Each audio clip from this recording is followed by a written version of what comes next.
Picnic pen-blwydd Mali. Deffrodd Mali'n gyffroes. Roedd hi'n ddiwrnod i phen-blwydd ac yn fore braf o haf.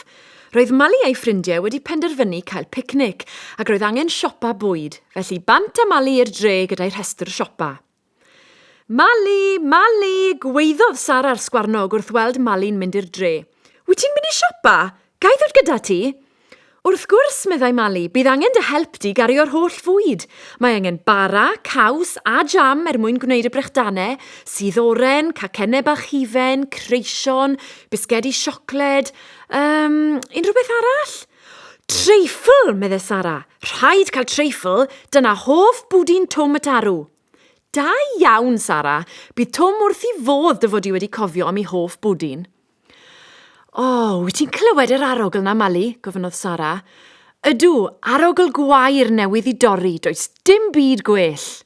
Roedd y ffarmwr yn brysur yn cario bêls gwair o'r car i dractor o threiler, felly roedd digon o le yn y ca i Mali a'i ffrindiau i gael picnic.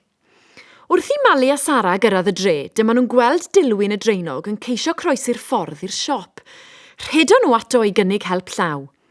Ydych chi'n iawn, Dilwyn? Gofynnodd Sara. Wel, dwi'n hen a thrafferthus iawn ac mae cerdded yn boenus, atebodd Dilwyn. Gadewch i ni'ch helpu, meddai Mali. Fe awn ni nôl eich nwyddau chi o'r siop os gawn ni'r rhestr. Eisteddwch chi lawr yn fanna. Mali a Sara, rydych chi'n garedig tu hwnt. Gwenodd Sara a dweud, mae'n deimlad braf gallu helpu pobl. Ydi wir, mae'n bwysig yn bod ni'n helpu pobl bob amser, atebodd Mali. Aeth Mali a Sara i mewn i'r siop i brynu negeseuon. Bore da, meddai Mrs Morgan. Be sy'n dod â chi'r siop ar fore braf fel hyn? Rydyn ni'n cael picnic pen-blwydd gyda'n ffrindiau heddi, atebodd Mali'n llon, ac rydyn ni hefyd angen llaeth a bara i Dilwyn y dreinog.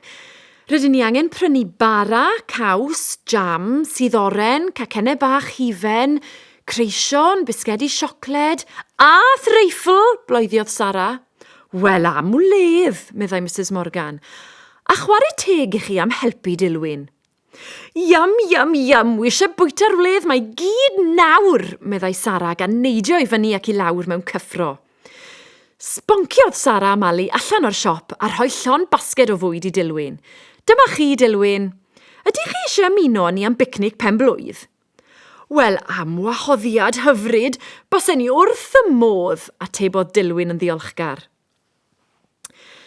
Cyrhaeddodd y tri yn ôl i'r cae lle oedd ei ffrindiau wedi bod yn brysur iawn yn paratoi ar gyfer y picnic pen-blwydd. Ymgasglodd pawb o gwmpas y flanced bicnic i fwynhau rwledd oedd o'i blaenau. Wawi, meddai Mali mewn syndod o weld bod pawb wedi gwneud cymaint o ymdrech ar gyfer ei ffarti pen-blwydd. Pen-blwydd hapus, Mali, bloeddiodd pawb gan gyflwyno cacen ben-blwydd enfawr iddi.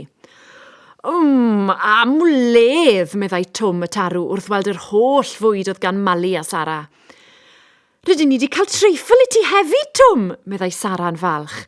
Diolch, Sara, fy hoff bwdin. Roedd Twm y Tarw wrth i fodd. Beth am i ni wisgo lan, awgrymodd Blodwen y Fuwch. Roedd pawb wrth i bodd yn gwisgo'r dillad, yn enwedig Mali a oedd wedi cael gwisg dywysoges newydd sbon a choron am ei ffen. Roedd hi'n teimlo fel tywysoges go iawn. Mae un sypreis bach arall gyda ni ti, meddai Pero'r ci.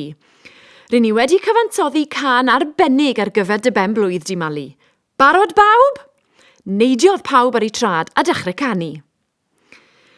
Allan o'r pridd, cododd gwilym y wahadden i ben yn gysglyd. Beth yw'r holl sŵn ma, gofynnodd. Parti pen-blwydd Mali, bloeddiodd pawb. Derau ymuno â ni.